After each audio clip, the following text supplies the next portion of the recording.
everyone, we are Team NMP consisting of myself, Inge, Glenn, Daphne, and Drew.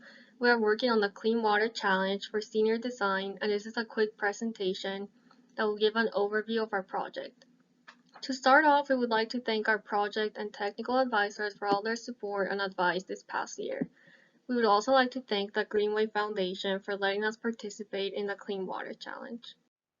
For the last few decades, environmentalists have had to deal with a new problem that's been created as a result of runoff from nitrogen and phosphorus chemicals like fertilizer. That's been eutrophication in our waterways and within our water systems.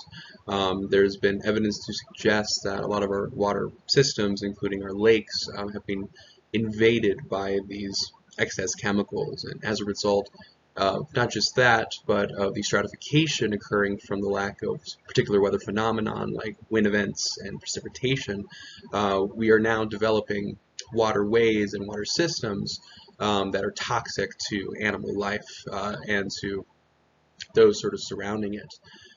In order to address this issue, we decided to limit our scope by focusing on Sloan's Lake, which has been shown to have had excess nutrients and particularly phosphorus, which resulted in its closing earlier this summer. And so we decided to limit our scope specifically to this lake and figure out ways in which to address the issues happening to this lake. Excess levels of nitrogen and phosphorus cause eutrophication, which can produce harmful algal blooms. Team NMP's proposed solution is the NMP wheel. This solution is a self-propelled paddle wheel designed to reduce phosphorus concentrations in Sloan's Lake by mixing layers within the lake. By mixing, our design will increase aeration and therefore dissolved oxygen in the dead zone of the lake. The design will have a built-in software that would allow the NMP wheel to navigate the lake surface without external help from a human user.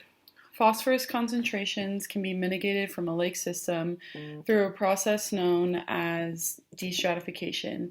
By creating a homogeneous mix of oxygen throughout the lake, phosphorus will no longer be soluble enough to dissolve into the lake itself.